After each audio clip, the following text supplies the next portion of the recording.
Gente, olha, repercutiu na imprensa nacional a seguinte questão. O deputado federal Eduardo Bolsonaro anunciou um pedido de licença temporária do mandato sem remuneração.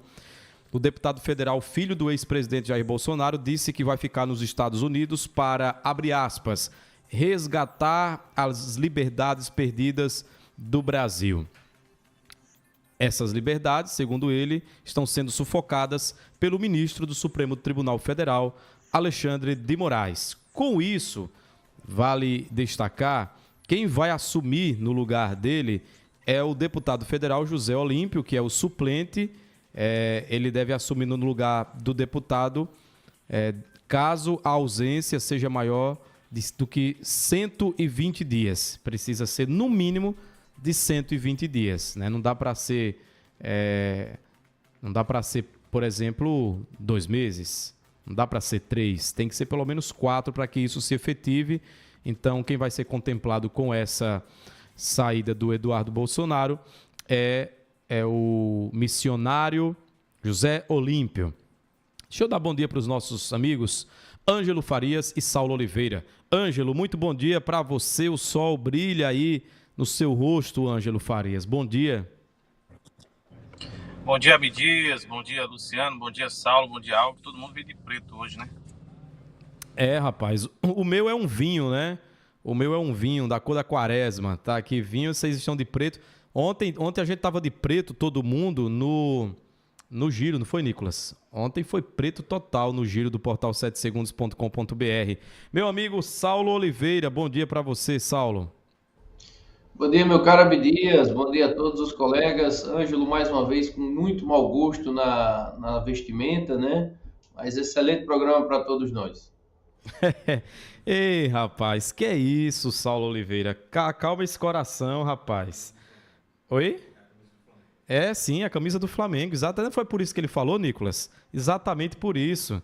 O Ângelo Farias tem algumas camisas do Flamengo, vem algumas vezes com elas, e aí causa incômodo naqueles que não conseguem títulos, Saulo. Eu sou obrigado. Como é que é, Nicolas? O que é 1900 antigamente? A camisa? É retrô essa daí? Acho que deve ser, né? Mas vamos falar do Eduardo Bolsonaro, porque no mesmo dia que foi anunciado essa questão da licença sem remuneração, o ministro Alexandre de Moraes, do Supremo Tribunal Federal, que é, segundo o próprio Eduardo Bolsonaro, o algoz dele, rejeitou um pedido do PT, o Partido dos Trabalhadores, para que o deputado seja investigado e tenha um passaporte apreendido. O PT e os deputados Lindenberg Farias e Rogério Correia sustentam que o Eduardo Bolsonaro viajou algumas vezes aos Estados Unidos para instigar autoridades norte-americanas contra ministros do STF. O Eduardo Bolsonaro falou sobre esse contexto, sobre essa situação. A gente vai trazer a fala dele para, na sequência, ouvir os comentários dos nossos amigos. Coloca na tela, Nicolas. Só pegar o meu passaporte. Né? Se o Alexandre de Moraes pega o meu passaporte, muito provavelmente seria posto até talvez uma vigilância, um monitoramento daquela parte da Polícia Federal que obedece a todas as ordens dele, para ficar em cima de mim, para ver onde é que eu vou, né? Se eu iria me distanciar muito de Brasília e etc. E isso daí é tudo para quê? É para me anular aqui nos Estados Unidos. Né? Eu acho que todo mundo já entendeu que de dentro do Brasil já não existem mais possibilidades de você reverter esse jogo. Você pode botar o Rui Barbosa para defender o pessoal do 8 de janeiro, né, ou o Jair Bolsonaro. Ele já está condenado. A gente sabe como é que a banda toca. Então, o que a gente está fazendo aqui fora? A gente está vendo uma maneira de você conseguir pressionar, principalmente, o Alexandre de Moraes a ele parar com esses pacotes de maldade dele. Mas tal qual, né, um bandido violento, as pessoas, esse tipo de pessoa, né, que eu considero estar ali na prateleira dos psicopatas, ele só respeita o que ele teme. Então não vai ser no amor, não vai ser na conversa, não vai ser no diálogo que você vai conseguir mudar o convencimento dele. Então vai ser preciso fazer uma exposição pública do que ele está fazendo, das atrocidades que ele está cometendo, para causar um constrangimento e, quem sabe, até sanções contra ele. Porque você tem que ir onde a pessoa, né, onde está o conforto dela. Né? E aí, certamente, você pode ter certeza, né? O Alexandre de Moraes tem pessoas em torno dele que advogam, que ganham muito dinheiro com isso, se preocupam em ter essa vida boa. Então, a partir daí, a gente começa a ver o que pode ser feito para você causar algum tipo de trazer, né, algum tipo de novidade negativa para que essa pessoa realmente bote a mão na consciência. Muito bem, é um trecho que a gente separou aqui da fala do Eduardo Bolsonaro. Deixa eu começar, desculpe, deixa eu começar esse comentário de hoje. Eu tenho, até para os senhores entenderem, eu tenho buscado contemplar cada dia, trazer um diferente para começar. Eu vou começar hoje com o Dr. Álvaro. Já teve Luciano, já teve Luciano essa semana, não foi, Luciano? Já teve o Saulo. Hoje vou começar com o Dr. Álvaro. Dr. Álvaro, quando o Eduardo Bolsonaro anuncia que vai se licenciar do cargo para ficar nos Estados Unidos, muita gente interpreta como digamos, uma busca para evitar uma prisão no Brasil. Ele próprio argumenta que é para buscar órgãos internacionais para denunciar o que ele considera atrocidades do judiciário no Brasil. E, na opinião do senhor, qual é o real motivo dessa ida do Eduardo Bolsonaro, desse pedido de afastamento dele, já que a gente está, inclusive, num momento de muita turbulência eleitoral no ano pré-eleitoral? Isso tem muito simbolismo nesse momento, né? Se a gente for analisar do ponto de vista da ciência política, tem muita coisa envolvida, e eu queria saber do senhor o que é que o senhor observa nesse episódio. Vai gostar do que eu vou falar aqui, Ari Dias. De um pouco do que eu vou falar aqui. Mas eu considero isso aí o tal do fenômeno da frouxidão. Né? É uma atitude rasa, uma atitude pequena, e só demonstra o Congresso, o parlamento pequeno que hoje nós temos. Porque um parlamentar ter que sair do seu país para brigar lá fora por algo que ele acha errado, que está acontecendo e que precisa ser justificado, que precisa ser consertado, melhor dizer, né, para que as coisas voltem a andar nos trilhos da justiça. Realmente a gente mostra um parlamento pequeno que nós temos para o mundo. Um parlamento que deixou de se preocupar com as questões brasileiras e hoje vive em torno de questões politiqueiras, né? Que hoje realmente nós temos um parlamento que antes ele se divide, eu estou falando antes das eleições, né? Antes do processo eleitoral de votação em direita e esquerda, e que depois ele deveria convergir em um só tom, em uma só música, em uma só nota para o povo brasileiro. A gente vê um parlamento que hoje está pouco direcionado, ou pouco se importa com o que vem acontecendo de fato no Brasil. Nós temos um partido, por outro lado, o PT, que vive atacar o seu próprio parlamento. Isso é uma atitude rasa. Eu considero isso uma atitude pequena, porque você apequena o parlamento brasileiro, você apequena o Congresso Nacional, quando você começa a atacar os seus parlamentares. Né? A gente sabe, isso aí não se discute. Então, é uma situação vexatória por qual o Brasil vem passando hoje, e atitudes dessa de processar parlamentares, né, via partidos políticos, via outros parlamentares, né, sem que motivos aparentes se tenham, torna esse parlamento pequeno. E a atitude do deputado Eduardo Bolsonaro corrobora para isso, coadjuva para isso, para que esse parlamento seja cada vez menor, ao ponto de você pedir uma intervenção. É assim que eu vejo. Eu vejo a intervenção. Ele está pedindo a intervenção, e aí sim, pode ser que a partir daí ele possa estar cometendo algo de ilícito, quando ele sai daqui para pedir uma intervenção de um governo de fora, de um país estrangeiro, dentro do próprio Brasil, ao pedir sanções para o ministro Alexandre de Moraes. Você tem o ministro Alexandre de Moraes, mas se você pensar na instituição STF, porque todas as atitudes que ele vem tomando hoje vêm sendo corroboradas pelo STF como um todo, né, pelo seu plenário, pelos seus pares. A gente está pedindo a intervenção em um órgão, né, por um órgão estrangeiro, por um país estrangeiro. A gente pede, eu estou falando de Eduardo Bolsonaro, pedindo a intervenção dentro do Supremo Tribunal Federal, que um país estrangeiro venha interferir aqui. Isso não pode ser admitido. Parece ser uma atitude clara, uma atitude correta, né, para alguns, para quem vê, para quem simpatiza hoje com a direita ou com o próprio bolsonarismo, como foi dado esse nome, né, porque a gente hoje não consegue nem distinguir mais. Hoje há um conforto da esquerda brasileira ao chamar a direita de extrema-direita sem dizer o que é que distingue isso, né? O que distingue a direita da extrema-direita. Mas a gente está vivendo uma situação drástica. É lógico que desculpa, estou me alongando, tem uma tabelinha aí entre o judiciário brasileiro, né? E o governo brasileiro. Isso é lógico, como acontece lá na Venezuela, e nós estamos caminhando para uma venezualização do Estado brasileiro. Isso ninguém tem dúvida. Não existe mais democracia no Estado brasileiro, mas não é por aí. O caminho não é esse. Não é por aí que se conserta, não é por aí que tem. Tem que se aglutinar, tem que mover o parlamento brasileiro para mostrar o que está sendo de errado, para mostrar as violações de direitos humanos, as violações de direitos fundamentais, e daí sim, procurar que esse parlamento brasileiro se mexa e tome alguma atitude, né, contra as atitudes falhas, as atitudes equivocadas que vem sendo tomada hoje por um ministro e acompanhada por seus pares.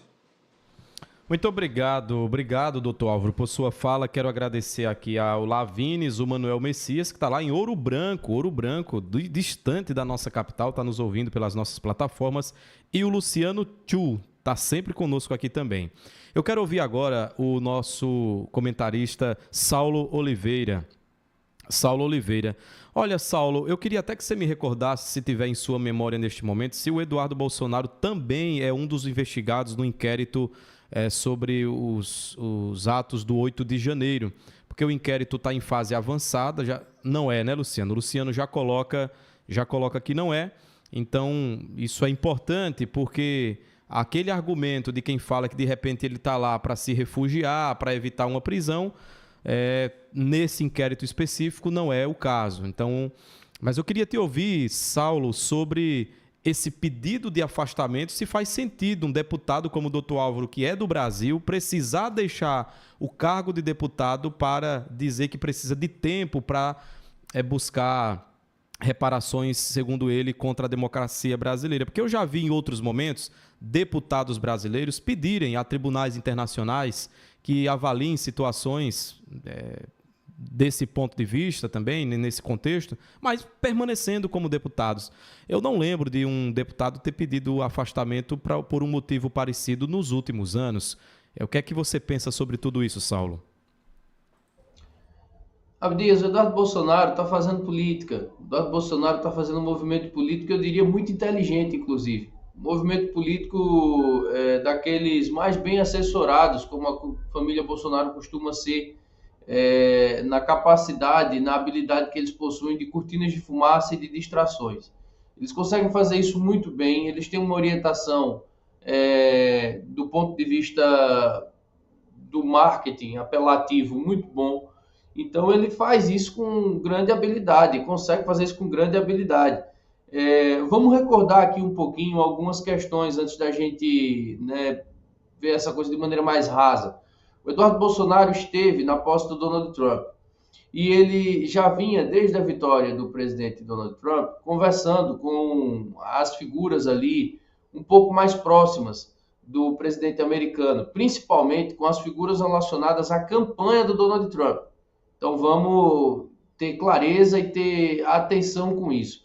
O Eduardo Bolsonaro e parte da família Bolsonaro aqui no Brasil não conversam com o mundo político vinculado a Donald Trump. O mundo político, para eles, é secundário. Eles pensam coisas semelhantes, falam besteiras semelhantes na internet e nos meios de comunicação e atiçam uma massa mais ou menos parecida nos seus polos. Tá? Não estou dizendo que todo mundo que vota no Bolsonaro, eventualmente contra Lula, tem as mesmas crenças extremistas, mas nos polos, sim. E aí, o que acontece com tudo isso? É preciso mobilizar essa opinião em favor de uma pressão que resulta em resultado.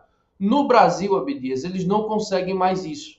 No Brasil, eles não conseguem mais fazer essa pressão. Há muita gente que apoia o presidente Bolsonaro. Muita. Isso aqui ninguém tem dúvida. Há um percentual da população brasileira que votaria no ex-presidente Bolsonaro capaz de dar ele uma vitória eleitoral novamente. Também ninguém tem dúvida disso.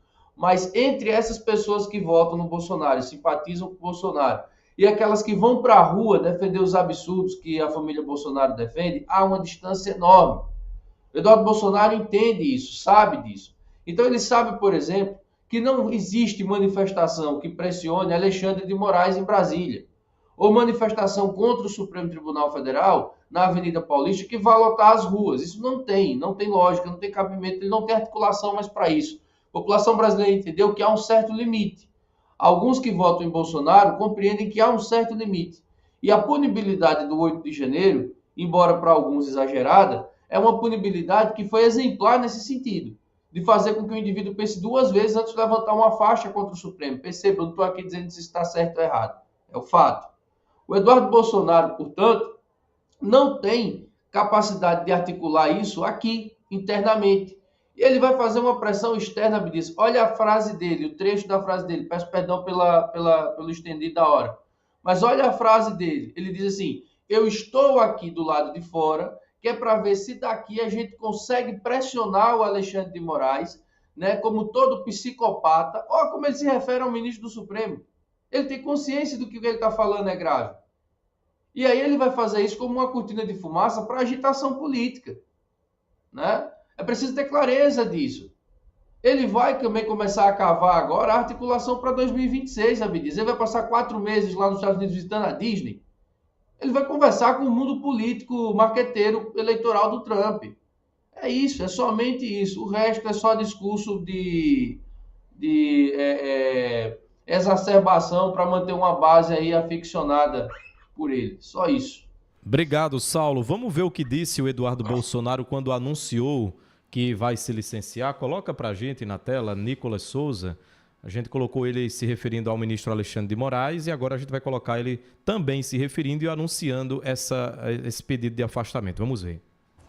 Assim sendo, da mesma forma que eu assumi o mandato parlamentar para representar a minha nação, eu abdico temporariamente dele para seguir bem representando esses milhões de irmãos de pátria que me incumbiram dessa nobre missão. Irei me licenciar sem remuneração para que possa me dedicar integralmente e buscar as devidas sanções aos violadores de direitos humanos. Aqui, poderei focar em buscar as justas punições que Alexandre de Moraes e a sua Gestapo da Polícia Federal merecem. Tem uma frase aí do Eduardo Bolsonaro que para mim é muito emblemática ouvir ele falar. Para os violadores de direitos humanos, Ângelo Farias. Não, eu estou falando isso aqui com toda a verdade do mundo, porque direitos humanos foi muito questionado por esse núcleo, né, da família Bolsonaro, inclusive. Tem até aquela célebre frase de para-choque de caminhão, direitos humanos para humanos direitos, vocês lembram disso? Mas vamos lá, Ângelo Farias é uma vítima do Alexandre de Moraes, o deputado Eduardo Bolsonaro, porque nesse momento específico eu até estava buscando alguma ação direta contra ele, alguma intervenção direta contra ele que pudesse gerar esse afastamento. Lembrando que o Eduardo Bolsonaro é o mesmo que num vídeo que foi gravado aí há um certo tempo, falou que para fechar o Supremo só precisava de um cabo e de um soldado. Foi frase dele isso, né? E hoje ele está saindo do Brasil porque não é com um cabo e com um soldado, ele percebeu que não é assim. Mas são reflexões e lembranças que eu tenho aqui dessa personalidade política Eduardo Bolsonaro. É uma vítima desse sistema antidemocrático mesmo que ele cita, Ângelo, Eduardo Bolsonaro? A gente precisa analisar com cuidado, né? O Eduardo age, ele faz um ato aí político, né, de permanecer nos Estados Unidos, após o episódio que ele vai para os Estados Unidos, né, e há toda aquela zoada, e o pessoal do PT vai lá e pede a apreensão do passaporte, né, no deputado federal. E aí cai de novo no colo do Alexandre de Moraes. Por que sempre o Alexandre de Moraes? Essa é uma pergunta que eu gostaria de ter uma resposta plausível para que a gente pudesse entender, porque sempre é o Alexandre de Moraes, né? E aí o Alexandre de Moraes manda para a Procuradoria-Geral da República pedir um parecer sobre isso. E aí eu pergunto, onde é que está o Congresso, onde é que está a Câmara Federal? Porque a responsabilidade disso é da própria Câmara Federal. A gente não viu nenhum pronunciamento do próprio presidente da Câmara.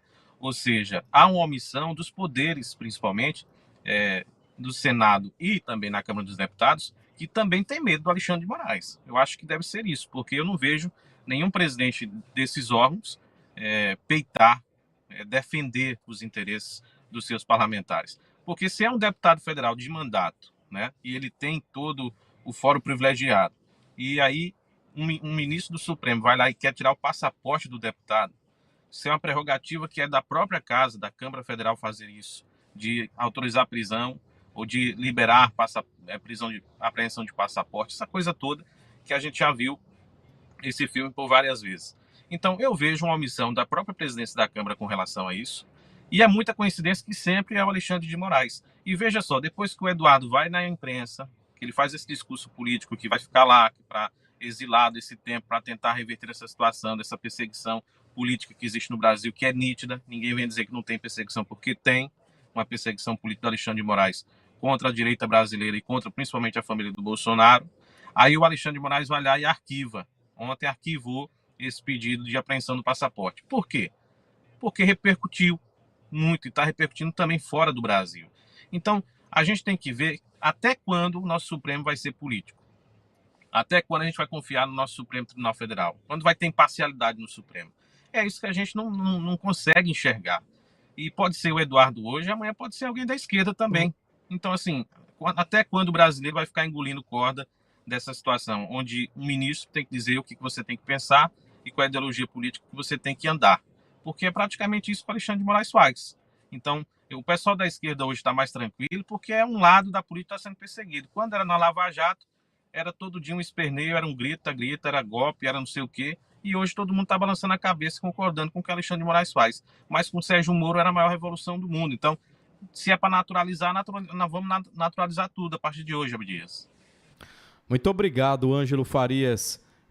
No caso, sobre ele recusar a apreensão do passaporte, foi uma decisão que o Alexandre de Moraes tomou seguindo um parecer da Procuradoria-Geral da República, porque o procurador-geral Paulo Gonet afirmou não haver elementos mínimos que comprovem que o Eduardo Bolsonaro cometeu os crimes mencionados pelos parlamentares. Sobre o Luciano, tem inclusive, eu gostaria que você explicasse para a gente, Luciano, você já falou sobre isso em outro momento, sobre como funcionam os julgamentos no STF, porque pelo que eu lembro, ou as decisões cabem a um determinado ministro por ele ser relator de um determinado processo ou por sorteio, muitas vezes. Mas eu gostaria, inclusive, que com o seu conhecimento você nos explicasse melhor por que muitos casos caem muito com o Alexandre de Moraes, porque ele é relator de vários processos dessas últimas investigações, principalmente, mas tem outros motivos. Queria também a sua avaliação sobre todo esse movimento do Eduardo Bolsonaro, o que é que representa na sua análise, Luciano? Bom, primeiro que eu avalio que o deputado Eduardo Bolsonaro tomou a decisão baseado nas críticas que vinha recebendo com relação à relação entre a sua atividade parlamentar e estar nos Estados Unidos, né? Se licenciou do cargo porque está fazendo o quê nos Estados Unidos com dinheiro público, com dinheiro da Câmara dos Deputados, com dinheiro que é nosso, tentando uma conspiração contra o ministro Alexandre de Moraes e contra as instituições brasileiras, com dinheiro de deputado federal. Então, tomou a decisão, do ponto de vista de não sofrer mais críticas com relação à sua atuação nos Estados Unidos, tomou o posicionamento que deveria ter tomado, porque uma coisa é ficar passeando nos Estados Unidos com o dinheiro da Câmara dos Deputados, com o dinheiro do mandato parlamentar que lhe foi outorgado pelo povo de São Paulo. Isso aí é defesa dos interesses do povo de São Paulo? Então não tinha que estar nos Estados Unidos custeado pela Câmara dos Deputados. Tomou a decisão mais correta, se licenciou, não vai mais receber recursos, pelo menos pelos próximos 4 meses, e agora vai falar o que ele quiser, tem toda a liberdade. Eu não consigo entender, Abdias, que ditadura é essa que nós vivemos no Brasil? A extrema-direita pinta o Brasil como se fosse uma faixa de Gaza. No último domingo, o ex-presidente Jair Bolsonaro teve total liberdade para falar o que quisesse a respeito dos poderes da República. O Eduardo Bolsonaro viaja, passa 15 dias nos Estados Unidos, na Disney, né, se divertindo, com dinheiro público, e não acontece nada. Então, eu não sei que ditadura é essa que essa extrema-direita afirma que existe no Brasil. Esse próprio pedido de retenção do passaporte do deputado Eduardo Bolsonaro foi todo protocolado conforme o padrão conforme as regras jurídicas. Foi protocolado um pedido no Supremo Tribunal Federal pelo deputado Eduardo Bolsonaro ter prerrogativa de fórum. O ministro Alexandre de Moraes recebeu, eu não sei dizer, Abdias, se esse recebimento do pedido pelo ministro Alexandre de Moraes, se foi por sorteio, é um sistema eletrônico de sorteio que existe no Supremo Tribunal Federal, ou se a pessoa que pediu, no caso o agente que pediu essa retenção do passaporte, no caso o Partido dos Trabalhadores, pediu baseado em algum inquérito que já é dirigido pelo ministro Alexandre de Moraes. Então, quando há essa relação entre a denúncia e o inquérito que já está aberto no Supremo, não há esse sorteio, vai direto para o ministro que é relator daquele inquérito. Quando é um pedido novo, é para o sistema de distribuição aleatória, para o sorteio. E esse sorteio pode ter dado para o Alexandre de Moraes. Mas, enfim, não vejo muito motivo nessa perseguição política que é dita pelo deputado Eduardo Bolsonaro, como o próprio Saulo falou, é uma estratégia política muito bem definida. Eduardo Bolsonaro fica lá fora fazendo denúncia, falando o que ele quiser, pelo menos agora não está mais custeado pelo dinheiro público, e os outros agentes ficam aqui no Brasil fazendo essa disputa política contra o judiciário, viu, Abdias? Muito obrigado, Luciano Amorim.